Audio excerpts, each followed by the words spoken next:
पटना के बांकीपुर विधानसभा उपचुनाव की चर्चा खूब तेज है। कल तो अचानक अगर यूँ कहा जाए कि हाई वोल्टेज सियासी ड्रामा शुरू हो गया, क्योंकि बीजेपी कैंडिडेट अभिषेक बंटी जो बनाए गए थे उन्होंने अपना नाम वापस ले लिया।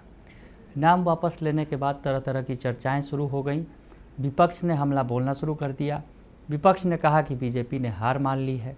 प्रशांत किशोर बोले कि अब उनकी हार तय है।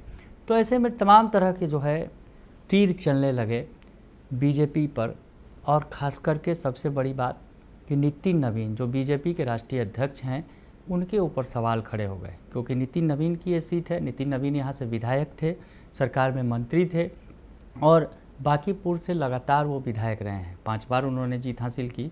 लेकिन आखिर ऐसा क्या हुआ, उन्होंने कैसे कैंडिडेट का सिलेक्शन किया कि कैंडिडेट ने अपना नाम वापस ले लिया? पीछे की कहानी क्या है जो निकलकर सामने आ रही है, और सूत्रों के हवाले से कई सारी जो है जानकारियाँ मिल रही है। सबसे बड़ी बात, अब तक आपने चारा घोटाले में लालू यादव का नाम सुना होगा। लालू यादव ने इस मामले में सज़ा भी भुगती है, लेकिन अब चारा घोटाले का कनेक्शन बीजेपी से भी जुड़ गया है। नमस्कार, दर्श न्यूज़ देख रहे हैं आप, मैं हूं अनुराग। तो ये बड़ी खबर निकलकर सामने आई कल, जब चर्चा होने लगी कि अभिषेक बंटी ने आखिर नाम वापस क्यों लिया, और अब इसके पीछे की जो बातें निकलकर सामने आ रही है कि मामला चारा घोटाले से जुड़ा हुआ है। जी हाँ, चारा घोटाला सुनकर तो आपको लगेगा कि लालू यादव का नाम चारा घोटाले से जुड़ते रहा है, और लालू यादव का चारा घोटाले की वजह से उनकी कुर्सी चली गई थी, मुख्यमंत्री की कुर्सी चली गई थी, और उसके बाद राबड़ी देवी बिहार की मुख्यमंत्री बनी थी। तो ये काफ़ी प्रकरण चर्चित रहा है चारा घोटाला। लेकिन चारा घोटाला में अब बीजेपी के भी हाथ कहीं ना कहीं पकड़े गए। दरअसल अभिषेक बंटी जो कैंडिडेट बनाए गए थे बांकीपुर विधानसभा उपचुनाव में नितिन नवीन के इस्तीफे के बाद, उनके परिवार का नाम चारा घोटाले में सामने आने लगा। जो सूत्रों के हवाले से बड़ी खबरें निकलकर सामने आ रही हैं कि आखिर वजह क्या है, अभिषेक बंटी क्यों पीछे हट गए अचानक से। उसके पहले एक दिन पूरे तामझाम से उनका नॉमिनेशन कराया गया। नॉमिनेशन में बिहार के मुख्यमंत्री सम्राट चौधरी भी थे, और तमाम एनडीए के बड़े नेता, तमाम दलों के जो नेता हैं वो मौजूद थे। मंच से हुंकार भर रहे थे, अभिषेक बंटी के लिए वोट मांग रहे थे। लेकिन अचानक से तस्वीर बदल क्यों गई अगले ही दिन?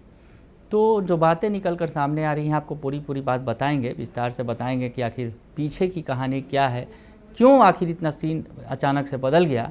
बीजेपी जो हुंकार भर रही थी, बीजेपी जो कह रही थी, प्रशांत किशोर जो कह रहे हैं कि बीजेपी दावा करती है कि यहाँ से कुत्ता बिल्ली को भी खड़ा कर देंगे तो जीत जाएंगे। तो ऐसे में बीजेपी के दावे की हवा क्यों निकल गई? प्रशांत किशोर ने तो यहाँ तक कह दिया कि उन्होंने हार स्वीकार कर ली है, अब पहले ही भाग खड़े हुए हैं। अभी तक तो बीजेपी लोगों को भगाती रही है, विधायकों सांसदों को तोड़ती रही है, लेकिन अब उसके खुद कैंडिडेट ही भाग खड़े हुए। अभिषेक बंटी के भागने से बड़ी ही छीछालेदर बीजेपी की हो रही है बांकीपुर सीट पर, और वहीं प्रशांत किशोर का दबदबा दिख रहा है। हालांकि आरजेडी की जो रेखा गुप्ता हैं वो भी उन्होंने भी पूरी ताकत झोंकी हुई है। तो मुख्य मुकाबला तो बीजेपी, आरजेडी और प्रशांत किशोर के बीच ही माना जा रहा है। लेकिन बीजेपी कहीं ना कहीं कमज़ोर हुई है, क्योंकि बीजेपी के कैंडिडेट का नॉमिनेशन होने के बाद नाम वापस लेना एक बड़ा ही फजीहत खड़ा कर रहा है। और आपको बताएं कि नीरज सिन्हा को बनाया गया है, वो भी एक साधारण से कार्यकर्ता हैं पार्टी के, उन्हें उतार दिया गया। लेकिन अभिषेक बंटी के हटने की वजह क्या है, तो थोड़ा हम इन चीज़ों को खंगालते हैं। जो सूत्रों के हवाले से हमारे पास जो खबरें आई हैं, सूत्रों के हवाले से, जो मीडिया रिपोर्ट्स के हवाले से जो खबरें निकल कर सामने आ रही हैं कि जो बीजेपी को इनपुट मिला था कि अभिषेक बंटी का परिवार चारा घोटाले से जुड़ा रहा है। चारा घोटाला जो एक समय बिहार की सियासत में जिसने तहलका मचा दिया था, अब बीजेपी की सियासत में भी उसी चारे घोटाले ने तहलका मचा दिया है। और बीजेपी पर कहीं ना कहीं बीजेपी के साख पर बट्टा लगा है। बीजेपी के राष्ट्रीय अध्यक्ष जिन्हें जिम्मा था अपने कैंडिडेट के खोजने का अपनी सीट पर, और राष्ट्रीय अध्यक्ष हैं, राष्ट्रीय अध्यक्ष के नाते वो कई सारी सीटों पर कैंडिडेट पर मुहर लगाते हैं उनके नाम पर, लेकिन अपनी ही सीट पर कहीं ना कहीं वो गच्चा खा गए। क्योंकि जो इनपुट्स मिल रहे हैं कि अभिषेक बंटी का परिवार चारा घोटाले से जुड़ा रहा है, और यदि पीके जो हैं, पीके क्योंकि मैदान में हैं, और पीके अगर ये मुद्दा उठा देते तो बीजेपी शायद बैकफुट पर चली जाती और बीजेपी का बड़ा नुकसान होता। हालांकि समय रहते बीजेपी ने नुकसान की भरपाई कर ली है, लेकिन इतनी बड़ी चूक तो हो गई, बीजेपी को कैंडिडेट बदलना पड़ा बीच मैदान में। ऐसे में विपक्ष तो फायदा उठाएगा ही। खैर आपको बताएं कि जो निकल के खबरें आ रही हैं कि बांकीपुर में कैंडिडेट बदलने की पीछे की कहानी में बिहार का चर्चित चारा घोटाला कनेक्शन सामने आया है।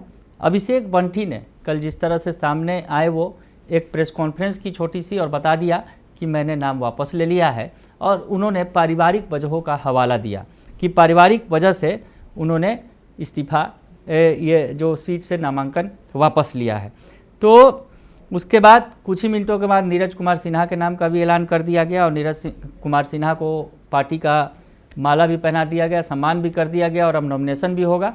तो ऐसे में भले ही सब कुछ कर लिया गया, आनंद फानंद में भरपाई कर ली गई अभिषेक बंटी के पीछे हटने के बाद, लेकिन कहीं ना कहीं जो बातें निकल कर सामने आ रही हैं कि अभिषेक बंटी के परिवार के करीबी को चारा घोटाले में दोषी ठहराया गया था और परिवार से कनेक्शन चारा घोटाले का जुड़ा और कहीं ना कहीं यही जो है बीजेपी के लिए परेशानी का सबब बन गया।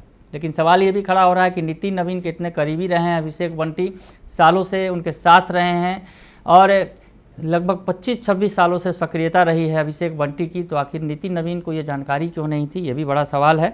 तो बीजेपी के अंदर से जो खबरें निकलकर सामने आ रही हैं कि पार्टी को डर था कि अगर जनसुराज ने ये मुद्दा बना लिया तो पार्टी के सामने मुश्किल खड़ी हो सकती है। प्रशांत किशोर मीडिया से बोल चुके हैं कि बीजेपी खुद मान रही है कि वे भ्रष्ट लोगों को मैदान में उतारती है। जानकारी के मुताबिक जो चारा घोटाले में से जुड़े मामले में अभिषेक बंटी के पिता रविंद्र प्रसाद और मां चंचला सिन्हा का भी नाम आया था। तो अभिषेक बंटी के पिता, जिनकी तस्वीर भी निकलकर सामने आई, रविंद्र प्रसाद और मां चंचला सिन्हा, जिनका आशीर्वाद लेते दिख रहे थे अभिषेक बंटी जब नॉमिनेशन करने जा रहे थे, तो उनके जो है कनेक्शन थे चारा घोटाले से। चारा घोटाले मामले में तो सीएम की कुर्सी चली गई थी, यहाँ तो विधायक के कैंडिडेट हैं, बांकीपुर के कैंडिडेट हैं, उनकी उम्मीदवारी चली गई, तो कोई बड़ी बात नहीं है। तो खैर बीजेपी के शीर्ष नेताओं को इसकी जानकारी नहीं थी। बड़ा सवाल ये भी खड़ा हो रहा है। आपको बताएं कि जो सूत्रों के हवाले से भी खबरें निकल कर सामने आ रही हैं कि जैसे ही केंद्रीय नेतृत्व तक ये बात पहुंची, आनंद फानंद में कैंडिडेट बदल दिया गया। जैसे ही अभिषेक बंटी ने पीछे हटने का ऐलान किया, उसके तुरंत बाद बीजेपी केंद्रीय चुनाव समिति का पत्र सोशल मीडिया पर तैरने लगा, जिसमें नीरज कुमार सिन्हा को उम्मीदवार बनाया गया है। जिससे पूर्व दोपहर में एनडीए नेताओं की बैठक हुई थी। अचानक शाम में अभिषेक बंटी ने मीडिया को संबोधित किया, तो कहीं ना कहीं लोगों को तरह तरह की चर्चाएं होने लगी। क्या एनडीए की बैठक के बाद इतना बड़ा कदम उठाया गया? क्या एनडीए की बैठक में ऐसा कुछ हुआ है, इस वजह से अभिषेक बंटी को पीछे हटना पड़ा? क्या सहयोगी दल जो है इस पर आपत्ति कर रहे थे, इस वजह से अभिषेक बंटी को पीछे हटना पड़ा? तमाम तरह की बातें निकलकर सामने आ रही थी। हालांकि अभिषेक बंटी सामने आए और उन्होंने कहा कि पारिवारिक वजहों से वो जो है ये पीछे हट रहे हैं। तो अभिषेक ने जो है वो सामने मीडिया के आए और उन्होंने पढ़ दिया, जो उन्होंने पत्र भेजा था पार्टी को, वो पढ़ा और बता दिया कि वो हट गए हैं पीछे। तो अभिषेक बंटी पीछे हट गए। अभिषेक बंटी के हटने की वजह भी जो बताई जा रही है सूत्रों के हवाले से, ये जो खबरें तैर रही हैं कि अभिषेक बंटी के पिता रविंद्र प्रसाद और मां चंचला सिन्हा का कनेक्शन रहा है चारा घोटाले से। उसी चारा घोटाले से, जिस चारा घोटाले में लालू यादव अभी तक उस घोटाले की जो है अगर सज़ा कहें, उस घोटाले का दंश अभी तक झेल रहे हैं। सत्ता से दूर हो गए, कुर्सी चली गई, पत्नी को सीएम बनाना पड़ा। उसी चारे घोटाले की अब आँच यूँ कहा जाए कि बीजेपी तक पहुंच गई, बीजेपी के कैंडिडेट तक पहुंच गई। बीजेपी ने उसे कैंडिडेट बना दिया अभिषेक बंटी को, और अभिषेक बंटी ने नॉमिनेशन भी कर लिया। तमाम बड़े नेता उनके लिए हुंकार भी भर लिए और उसके बाद पता चला कि कनेक्शन चारा घोटाले से है। और अब मामला पीके से लड़ने का है। प्रशांत किशोर जो काफ़ी मजबूत कैंडिडेट हैं, ऐसे उन्हें हल्के में लिया नहीं जा सकता, क्योंकि वो पार्टियों के रणनीतिकार रहे हैं और अपनी जीत की बात हो, अपने लिए बात हो, तो उन्होंने तमाम रणनीतियाँ तय कर रखी हैं। तो ऐसे में अगर इस कनेक्शन को वो कहीं से छोड़ने नहीं देने जाते और उसका फ़ायदा उठाते, तो बीजेपी ने इस फ़ायदा को नहीं उठाने देने के लिए इस तरह का जो है अचानक से यू टर्न ले लिया। थोड़ा सा और बता दें आपको इस बारे में, जो नया नाम सामने आ गया। मीडिया रिपोर्ट के मुताबिक जो है सीबीआई कोर्ट ने 2022 में आरजेडी सुप्रीमो लालू प्रसाद यादव के साथ जिन 75 लोगों को चारा घोटाले में दोषी माना था उसमें अभिषेक के पिता भी शामिल थे। तो अभिषेक के पिता भी जो है लालू यादव के साथ जो 75 आरोपी थे उसमें शामिल थे। हम आपको बताएं कि अभिषेक के पिता मगध मेडिकल कॉरपोरेशन के प्रबंधक रह चुके हैं। 139 करोड़ रुपए के घोटाला के मामले में उन्हें 3 साल की सज़ा हुई थी। हालांकि ये भी जानकारी मिल रही है कि अभिषेक बंटी पर किसी तरह का कोई मामला दर्ज नहीं है। पिता पर घोटाले की आंच थी और वो इतना बड़ा घोटाला जिसमें लालू यादव दोषी थे, उनकी कुर्सी चली गई थी, उस घोटाले से पिता का जो कनेक्शन था और पिता जो रविंद्र प्रसाद जो अभिषेक बंटी के पिता हैं और मगध मेडिकल कॉरपोरेशन के प्रबंधक रह चुके हैं और 139 करोड़ रुपए का जो घोटाला हुआ था, कई सारे केसेज हुए थे चारा घोटाले में, तो उसमें एक मामले में जो है इनके पिता जो है उन्होंने 3 साल की सज़ा भी झेली है। तो ऐसे में अभिषेक बंटी पर भले ही कोई मामला ना हो, लेकिन परिवार में और वो भी पिता पर इस तरह के आरोप लगे तो मामला गंभीर हो जाता है।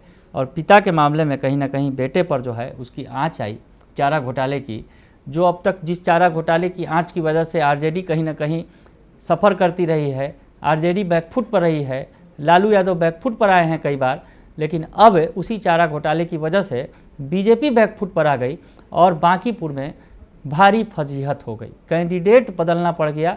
और अब उसके बाद अब आगे क्या होगा ये तो 3 तारीख को पता चलेगा, लेकिन फ़िलहाल जो है बीजेपी इस प्रकरण के बाद बैकफुट पर है और अभिषेक बंटी जो कैंडिडेट बनाए गए थे अब वो नहीं है कैंडिडेट और उनकी जगह नीरज सिन्हा मैदान में है।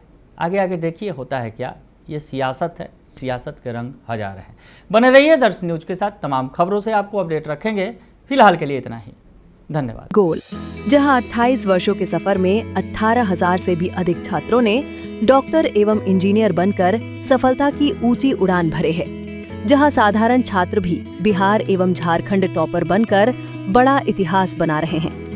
दूरदर्शी शिक्षाविद श्री विपिन सिंह के मार्गदर्शन में मेडिकल एवं इंजीनियरिंग के लाखों छात्रों के लिए आशा की किरण के रूप में गोल, द रिजल्ट फैक्ट्री,